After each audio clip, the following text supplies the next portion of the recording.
In the quiet town of Fairfield, Connecticut, where mornings were often marked by the aroma of fresh bread and the gentle rustle of leaves being raked, the life of João was a stark contrast. At just 8 years old, he had already experienced more pain and rejection than most adults would face in a lifetime. Orphaned since the age of 5, João wandered the streets, surviving with what little he could find in trash cans or receiving scattered handouts from more compassionate residents. His only pair of clothes were worn out, and his bare feet no longer felt the stones of the sidewalk, calloused by the harsh reality. That cold morning, João was hungrier than usual. His eyes fixed on the bakery on the corner of the street, Maple Avenue, where the smell of warm bread and freshly baked cakes seemed to invite him. Their hungry eyes watched as customers left with bags full of delicious treats. He hesitated for a moment, but hunger pushed him back inside. Upon entering, he received strange looks from some customers, but he kept his head down, approaching the counter where a stout woman, with a white apron stained with flour, was serving. "Please, ma'am," asked João, his voice weak and hesitant. "I have no money, but I am very hungry. Could you give me something to eat?" His eyes, full of hope, met those of the saleswoman, but her face immediately hardened. "This is no place for beggars," she said coldly, as she pushed João off the counter. Before he could say anything else, she stepped forward, pointing to the door. "Get out of here. Go bother someone somewhere else." The words cut like knives, and João, embarrassed and humiliated, left the establishment. Outside, he sat on the sidewalk, hiding his face between his knees. The tears began to fall, silently, as he tried to understand why the world was so cruel to someone like him. Customers passing by looked, but few stopped. Some quickened their pace, as if they didn't want to be disturbed. Others gave pitying looks but did nothing to help. João felt invisible, a forgotten shadow in a city full of movement. The cold seemed more biting that morning, and the hunger was an ache he couldn't ignore. It was then that a shadow fell over him. João looked up and saw an elegant woman, wearing a dark blue coat and impeccable shoes. Her hair was neatly pulled back into a bun, and she held a leather purse that seemed to shine in the sunlight. She looked at him for a moment, her eyes full of curiosity and something João hadn't seen in a long time. Compassion. "Are you okay, kid?" she asked, her voice soft and gentle. João hesitated, surprised that someone would speak to him so gently. He shook his head, unable to find words. The woman leaned over, touching his shoulder lightly. "Come with me," she said, with a reassuring smile. João looked at her, uncertain. He didn't know who this woman was, but something in her tone and expression exuded confidence. Slowly, he stood up, following her as she began to walk. Every step was a mix of fear and hope. Who was that woman? What did she want with him? And why did she seem to care? The elegant woman, who introduced herself as Margaret Allen, took João to a cozy cafe in downtown Fairfield. It was a small but cozy place, with polished wooden tables and yellow lights that warmed the atmosphere. As soon as they entered, the eyes of the other customers fell on João, but Margaret completely ignored him. She guided him to a table near the window and asked him to sit. Soon, a waitress approached and Margaret ordered a generous plate of pancakes, a bowl of hot soup, and a glass of milk for João. "You can eat slowly," she said, smiling. "You are safe now." João, still suspicious, took the fork with shaking hands and began to eat. Each bite seemed to bring a little life back into his body. While João ate, Margaret watched him in silence. She noticed the calloused hands, the bruised feet, and the tired look of someone who had faced more than they should at their age. "How old are you?" she asked finally. João replied between bites, his voice still shy. "8." Margaret was silent for a moment, processing the situation. She began to ask questions carefully, trying to understand how he had gotten into that condition. João said that his parents had died in a car accident and that, without any close relatives, he ended up on the streets. "Nobody wanted to adopt me," he said, eyes downcast. "I try to survive, but it's hard." Margaret felt her heart sink. "Do you have a place to sleep?" she asked. João shook his head, explaining that he used to take shelter in an area behind a market, where cardboard boxes protected him from the wind. Margaret couldn't hide the sadness she felt when she heard that. She knew she needed to do something, but she also knew she couldn't promise much at that moment. "Listen, John," she said, leaning forward. "I can't change everything at once, but I want to help you. What do you think about coming with me to my house? At least until we find a solution." João remained silent, trying to process what he had just heard. He had never received this kind of offer before. "You don't have to decide now," Margaret continued, "but I promise if you come, you'll have a warm place to sleep and food on the table."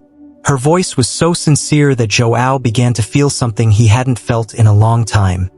Hope. He nodded slowly, unable to find words. Margaret paid the bill and took João to her car, a shiny black sedan. As he drove, she talked about her home, trying to reassure him. "It's a simple place," she said, "but I think you'll like it. I have an extra room that can be all yours." João just listened, still in disbelief at her kindness. When they arrived at Margaret's house, John was impressed. It was a cozy house, with a well-kept garden and lights that lit the way to the door. Upon entering, he was greeted by a warm atmosphere with comfortable furniture and a roaring fireplace. "Welcome," Margaret said with a smile. "This is the first day of the rest of your life." As soon as he entered Margaret's house, João felt a warmth that went beyond the lit fireplace. The atmosphere was cozy, with comfortable furniture full of character. In the living room, a large sofa and colorful pillows contrasted with the walls decorated with paintings of landscapes and family portraits. João, who was used to the cold wind of the streets and the discomfort of cardboard boxes, was speechless. He looked at everything around him as if it were a distant dream. Margaret took John upstairs, showing him a small room that she had hastily prepared while he was eating at the cafe. The bed, with white sheets and a soft blanket, was impeccably made. There was a small desk in the corner with a lamp on and a stack of books next to it. "It might not be much," she said with a shy smile, "but it's yours for as long as you need it." João ran his hand over the blanket in disbelief. He had never had anything like this before. Margaret also showed the bathroom, handing John a set of clean clothes that had belonged to her son, who had recently moved away to college. "Take a hot bath," she suggested, her tone gentle, "and when you're done, come down. I'll make you something to eat." João nodded, still unable to believe that all of this was happening. He closed the bathroom door, turned on the shower and felt the hot water run down his body, washing away not only the dirt, but also part of the sadness accumulated over the years. While João was in the shower, Margaret went down to the kitchen and started preparing a simple but nutritious dinner. Chicken soup with vegetables, accompanied by fresh bread and a slice of homemade cake. As he stirred the pot, his mind was filled with thoughts about how to help that boy. Margaret was a widow and had lived alone for years. Her job as a university professor gave her stability, but it also left an emotional void that she couldn't fill. Seeing João on the sidewalk awakened something profound in her: the need to make a difference. When John came downstairs, wearing the clean clothes Margaret had given him, he looked like a different person. His hair was wet and combed, and his face, although it still bore signs of fatigue, seemed more alive. He sat at the table, where soup was steaming in a bowl before him. "It's great," he said with a shy smile, after tasting the first spoonful. Margaret felt her heart warm. It was the first time I saw João smile. During dinner, Margaret tried to learn more about João. He told her about his parents, the accident that took their lives and the difficult years that followed. He spoke sadly about the contemptuous looks he received on the streets and how he always tried to maintain hope that something better was coming. Margaret listened carefully without interrupting him. When he finished, she held his hand and said, "You are much stronger than you think, John. And now you are no longer alone." After dinner, Margaret put João to bed and stayed beside him for a few minutes, reading one of the books that were on the desk. It was a simple story about courage and friendship, something that seemed appropriate for the moment. João, tired, fell asleep before she even finished the chapter. Margaret watched him for a moment, thinking about how unexpected fate could be. She wasn't sure what the future held, but she felt determined to give João the chance he deserved. That night, as Margaret tidied up the kitchen, she made a decision. He couldn't simply take João in temporarily and then return him to the uncertainty of the streets. He needed stability, education, and, most of all, love. "I'm going to help you have a better life," he thought, as he turned off the lights in the house and went up to his room. For the first time in a long time, Margaret felt like her home had a true purpose. The next morning, João woke up early, something that had become a habit due to life on the streets. However, when he opened his eyes, he was surprised by the comfort around him. He wasn't lying on the cold floor or surrounded by boxes. "I was in a soft bed, with the sun gently streaming through the curtains." For a moment, he almost forgot he was at Margaret's house. But reality soon caught up with him, bringing a mix of relief and curiosity about what the day would bring. When he went downstairs, he found Margaret in the kitchen, preparing pancakes. The sweet smell of honey and fresh coffee filled the air, creating a welcoming atmosphere. "Good morning," she said, with a warm smile. João mumbled a shy good morning in response, still trying to get used to the idea of being in a place where he was welcome. He sat at the table, and Margaret placed a plate of pancakes before him. "Eat. You need energy for what lies ahead." After breakfast, Margaret took João to a clothing store in the city.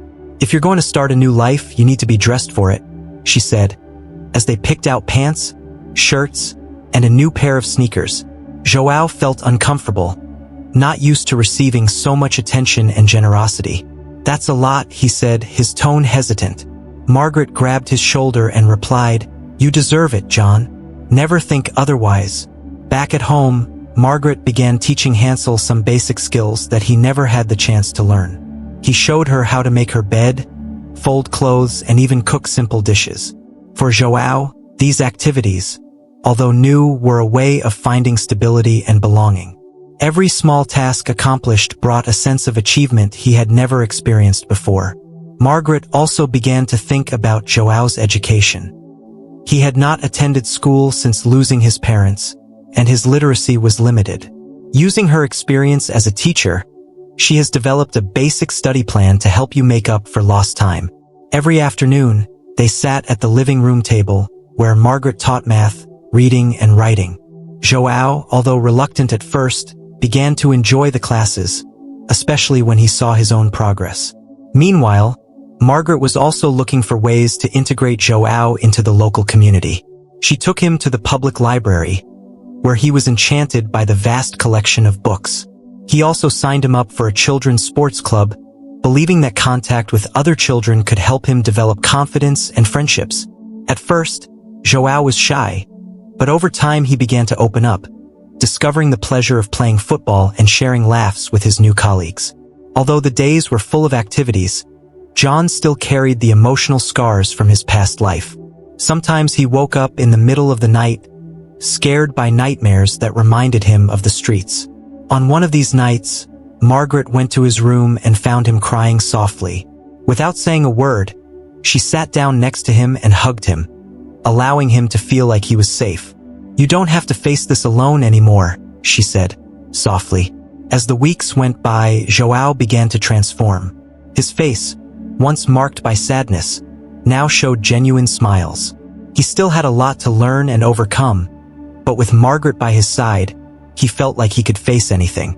For him, this was not just a new beginning. It was a chance to be part of something bigger, to have a home and a family again. As the months passed, João adjusted to his new life with Margaret. He not only adapted to the routines of the house, but also began to explore the possibilities it had opened up for him. One of the biggest changes came when Margaret managed to enroll him in a local school. It was a defining moment for João, who had never attended a formal school before. On the first day, he was nervous, holding tightly to the new backpack Margaret had bought him. "You'll do fine," said Margaret, as she parked the car in front of the school. João looked at the large building full of children running around the courtyard. "What if they don't like me?" he asked, his voice full of insecurity. Margaret smiled and replied, "You just need to be yourself, João. People will see how special you are." Those words stayed with him as he walked hesitantly to the entrance. Although the first few days were challenging, João soon began to excel. He had a natural curiosity and a thirst for learning that impressed his teachers. During reading classes, he immersed himself in books with enthusiasm, and in math classes, he asked questions that showed his genuine interest. His colleagues, initially distant, began to approach, attracted by his humility and determination. One of João's favorite activities at school was art class. He discovered that he loved drawing, using colored pencils and paint to create landscapes, characters, and scenes that reflected his memories and dreams. When one of her drawings was displayed at the school's art exhibition, Margaret couldn't hold back her tears as she saw it being praised by teachers and other parents. "You have an incredible talent," she said, hugging him proudly. In addition to school, Margaret encouraged John to explore extracurricular activities. He began participating in a reading club at the local library, where he met other children who shared his love of books. At the club, João made important friends, such as Lucas, a boy who had also faced challenges in his childhood. Together, they created a strong bond, sharing stories and supporting each other. As John grew emotionally and intellectually, Margaret continued to support each step of his progress. She made sure to be present at every school event, from theater performances to football games. Her constant presence gave John the confidence that he had someone to trust, someone who believed in him unconditionally. For Margaret, these experiences were a constant reminder of how love and patience could transform lives. A significant moment happened when João was chosen to represent his class in a school essay competition. The theme was "My Life and My Dreams." He wrote about his journey from the streets to meeting Margaret and how it had changed his perspective on the future. His essay, full of emotion and honesty, touched the judges, and João won first place. During the awards ceremony, he walked onto the stage and looked at Margaret in the audience, feeling truly proud for the first time in his life. With each achievement, João realized that the world was bigger and more full of possibilities than he had ever imagined. He began to dream about the future, talking about his desire to help other children who, like him, faced difficulties. Margaret listened attentively and encouraged him. "You can do anything you want, John," she said, "and I will be here to support you, always." As the bond between John and Margaret grew stronger, they began to function like a true family. João helped with household chores, from washing dishes to taking care of the garden, and Margaret made a point of including him in all important decisions around the house. "This is our home," she said, "and we want it to reflect who we are." For João, this inclusion was something new and wonderful. He felt valued in a way he had never experienced before. Margaret also made a point of introducing João to her circle of friends. One weekend, she organized a dinner at home, inviting coworkers and neighbors to meet João. At first, he was shy, but was soon won over by everyone's kindness. One of the guests, Susan, brought a board game as a gift for João. "This is for you," she said with a smile. "Margaret talks a lot about how special you are." João was moved, keeping that moment in his memory. These interactions began to open João's eyes to the power of relationships. He came to understand that life was built not only on individual achievements, but also on the bonds we form with the people around us. Margaret encouraged this idea, taking him to community events, such as charity bazaars and fundraising campaigns for needy families. At one of these events, João helped distribute meals to people in vulnerable situations, feeling a special connection with them. "They are as I was," he said to Margaret, as they walked home. "But now I can help, like you helped me."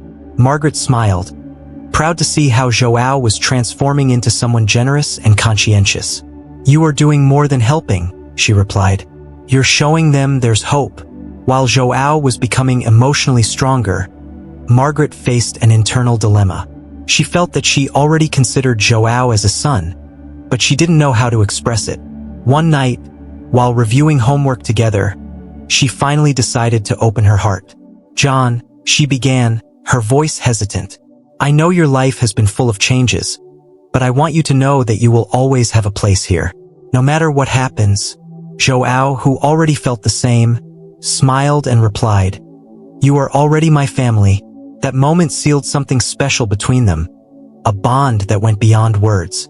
Margaret, moved, hugged João, feeling that she had found something that had always been missing in her life: purpose and unconditional love. As time passed, Margaret began to think about formalizing their relationship. She found a lawyer and began the process of officially becoming John's legal guardian. Although the process was complicated, Margaret was determined.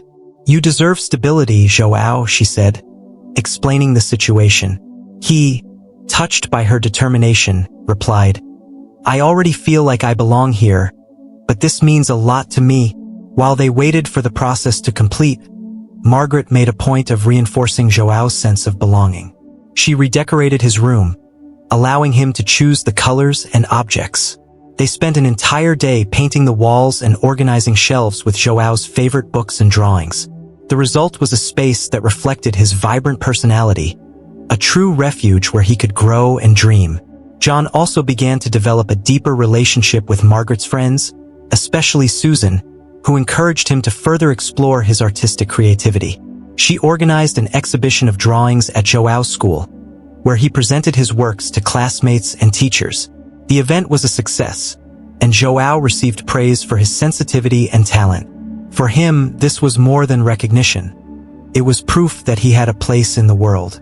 As the months turned into years, John and Margaret continued to grow together. What began as a simple act of compassion had turned into a relationship that impacted not only their lives, but also those of everyone around them. For Margaret, John was a constant source of inspiration. For John, Margaret was more than a mother. She was the personification of hope and the possibility of starting over. João's legal custody process was an important milestone in his and Margaret's lives. For her, it was a chance to give him the security and rights that any child deserves. For João, it was further proof that he had found a real home. However, the process was not easy. Margaret had to gather documents, go through interviews, and deal with the bureaucracy of the system. Still, she was determined to overcome every obstacle. "You're worth every effort, João," she said whenever he showed concern. While they waited for the verdict, Margaret made sure John felt how much he was loved and wanted. She planned little special moments, like picnics in the park and game nights at home. During one of these picnics, John timidly asked, "What if they say I can't stay here?" Margaret, with a firm look in her eyes, replied, "No matter what happens, you will always be a part of my life. This is your house, João." João began to feel more confident as he saw Margaret's dedication. He also noted the support of her friends, especially Susan, who helped him with extracurricular activities and encouraged him to further explore his artistic talents. "You are so lucky to have Margaret," Susan would say, "and she's even luckier to have you." These words filled João with a silent pride, something he had never experienced before. Finally, the day of the hearing arrived. Margaret and João were nervous, but confident that everything would work out. In court, the judge asked both of them questions, trying to understand the nature of their relationship. John, with characteristic honesty, explained how Margaret had changed his life. "She gave me a home, education, and love," he said, with tears in his eyes. "I don't know where I would be without her." João's words deeply touched everyone present. The judge, after considering the arguments and documentation presented, announced his decision. Margaret would officially be John's legal guardian. Upon hearing this, John hugged Margaret tightly, tears streaming down his face. "You're officially my family now," he said, and Margaret responded with a beaming smile. "I always have been." The news was received with joy by João's friends and school. The teachers congratulated him, highlighting how he had grown since he arrived. "You are an example of resilience, João," said the art teacher, displaying one of his drawings prominently in the classroom. João, although shy, began to realize the impact his journey was having on other people. Margaret decided to celebrate the moment with a party at home, inviting João's friends and colleagues. They decorated the garden with lights and balloons, and Margaret cooked some of his favorite dishes. During the party, Susan gave an emotional speech. "This house is not just a place," she said. "It's proof that love and determination can transform lives." Everyone applauded, and João, although embarrassed, smiled with a full heart. That night, as they cleaned the kitchen together, John looked at Margaret and said, "I want to be like you when I grow up." I want to help other people just like you helped me. Margaret, moved, replied, and I know you will do it, João, because you have the kindest heart I have ever met. Over time, John and Margaret's story began to inspire others in the community. João's school teachers suggested that he participate in a community event where children could share their stories of overcoming. Although initially hesitant, John agreed, encouraged by Margaret and Susan. Your story can help others, Margaret said, and you are living proof that there is always hope. At the event, João took the stage in front of an audience of students, parents, and local residents. He started talking about his life on the streets, the day he met Margaret and how everything has changed since then. I thought nobody cared about me, he said, his voice breaking. But Margaret showed me that I was worth so much more than I thought. His sincerity touched everyone, and he received a standing ovation. The repercussion of the speech was immediate. Parents and teachers reached out to Margaret to praise her for her role in John's life. One of the parents, visibly moved, said, "Your story made me realize that I can do more for my community." Margaret, ever humble, replied that all she had done was listen to her heart. João's story also reached a local organization that supported children in vulnerable situations. They invited Margaret to participate in a project that connected volunteers with children in need. She accepted enthusiastically, seeing it as an opportunity to expand the impact she had started with João. She became a mentor to other families, sharing her experience and helping them understand how small actions can change lives. João also began to get involved in the project, visiting shelters and talking to other children who were facing similar situations to the ones he experienced. He used his story to show that it was possible to overcome difficulties. "If I can do it, you can too," he said with conviction. His presence was an inspiration to many children, who saw him as an example of resilience and hope. A special moment happened when João was invited to give an interview on a local radio station. During the program, he spoke about his journey and the impact Margaret had on his life. "She taught me that love can change everything," he said. "And now I want to do this for other people." The interview was widely shared on social media, and João began to receive messages of support from people who had been touched by his story. Meanwhile, Margaret continued to dedicate herself to working in the community. She and João created an initiative together called Second Chances, which raised funds to support vulnerable children and offered workshops to teach practical skills. The project quickly gained local support, with volunteers and donors joining the cause. At home, João and Margaret reflected on everything they had achieved together. "I never imagined my life would be like this," said John one night as he helped Margaret organize donations for the project. "Neither do I," Margaret replied with a smile. "But sometimes, the best gifts in life come when we least expect them." The bonds between John and Margaret continued to grow, as did the impact they were making on the community. For both of them, each new day was an opportunity to show that kindness and compassion can change the world, starting with a simple decision to care. With the success of the initiative, Second Chances, Margaret and João saw their efforts begin to impact lives far beyond what they imagined. The program has grown, helping dozens of children find supportive homes and providing educational and emotional support. A report in a local newspaper brought even more visibility to the project, highlighting how João's story had become a driving force for change in the community. The repercussion brought new challenges and opportunities. Margaret and João began to receive invitations to lectures and events on social inclusion and foster care. During one of these events, João, now 13 years old, took the stage alongside Margaret and spoke to an audience of hundreds of people. "I know what it's like to feel invisible," he said, his voice firm. "But I also know what it's like to be loved and valued. And that changed everything for me." His speech was received with warm applause, reinforcing the message that small actions can transform lives. As the project gained momentum, Margaret and João continued to strengthen their connection. At home, the atmosphere was full of love and laughter. João, who previously carried trauma from his life on the streets, was now a confident young man full of dreams. He helped Margaret with the foundation's activities, but also found time to devote himself to the arts. His drawings, which were initially just a hobby, began to attract the attention of local artists. who encouraged him to participate in youth exhibitions. One of these exhibitions was a milestone for João. His work was praised not only for its technique, but also for the emotional depth it conveyed. One critic wrote, "João's works tell stories of resilience and hope, reflecting a surprising maturity for someone so young." Margaret, proud, accompanied João during the opening of the exhibition, where he was greeted by several guests. "I never would have gotten here without you," he said to Margaret, as he held her hand. While John shined in the arts, Margaret continued to be an inspiration in the community. She began training other volunteers to expand the foundation's actions, ensuring that more children could benefit. Susan, who had been an early supporter, became his official partner in the project, bringing ideas and energy to reach new heights.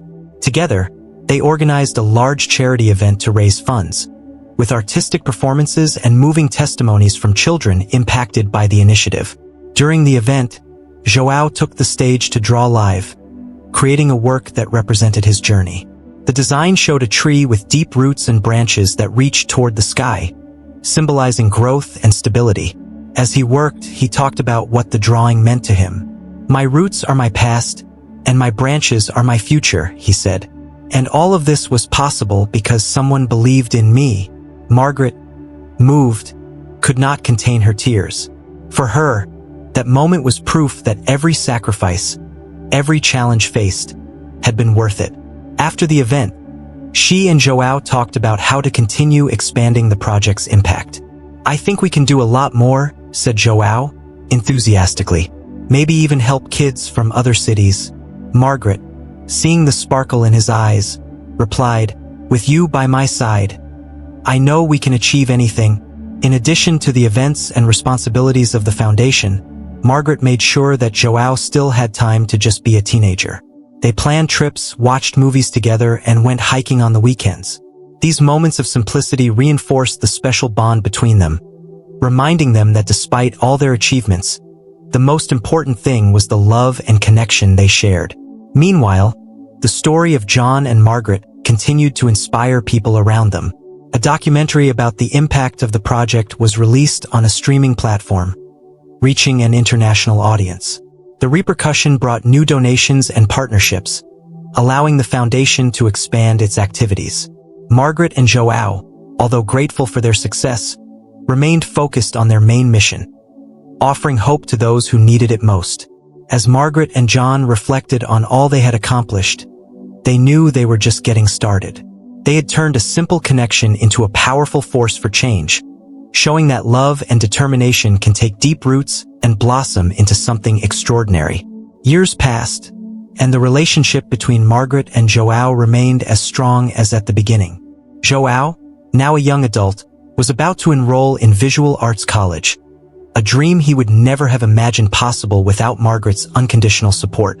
"You're ready to conquer the world," she said, as she helped him pack his things for the move. João smiled, but the moment was also bittersweet. He knew he would miss the house that had become a true home. Before leaving, João decided to leave a special gift for Margaret. He spent weeks working on a large mural on the garden wall, without her knowing. On the day of the revelation, Margaret was speechless when she saw the work. A colorful representation of the tree that João had drawn years before, but now with a special detail, 2 birds perched on its branches, symbolizing him and Margaret. "You gave me roots and wings," said John, "and that is something I will cherish forever." With John in college, Margaret continued to lead the foundation with dedication. She expanded the program, Second Chances, to other states, forming partnerships with schools, businesses, and local organizations. Each new achievement was a tribute to the journey she and João had started together. Susan, now an inseparable friend and director of the foundation, often said, "What you and João have created is a true legacy." João, in turn, thrived in college. He became known for his art, which often reflected themes of resilience, love, and human connection. During an exhibition in New York, a journalist asked what inspired him. "My mother," he replied without hesitation. "She taught me that love can change everything, and I want my art to convey that message to the world." While João grew professionally and personally, he never strayed from his roots. Whenever he could, he returned to visit Margaret, helping with the foundation's activities and participating in community events. At one of these events, he announced that he planned to create a series of works whose profits would go entirely towards the project.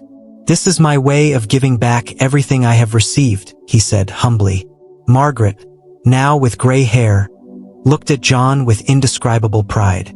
For her, each of his achievements was a celebration of everything they had overcome together. "You are my greatest masterpiece," she said jokingly during a casual conversation. João, with a warm smile, replied, "And you are my biggest inspiration." On the 20th anniversary of the Second Chances, a large event was held to celebrate the foundation's impact. Former students of the programs, now adults, attended to share how their lives had been transformed. João, special guest, gave an emotional speech, highlighting how Margaret had been the catalyst for it all. "She didn't just change my life," he said. "She created a network of love and hope that will continue to grow for generations." At the end of the night, Margaret and João walked together through the illuminated garden, remembering where it all began. "I never imagined that that day on the sidewalk would take me here," said João, with a nostalgic smile. Margaret, holding his hand, replied, "And I never imagined that meeting you would be the greatest gift of my life." Margaret and John's legacy continued to flourish, impacting lives and inspiring people to believe in the power of love and compassion. For both of them, what started as a simple gesture of kindness had turned into something eternal, proof that, even in the most difficult times, there is always a chance to start over and build something extraordinary.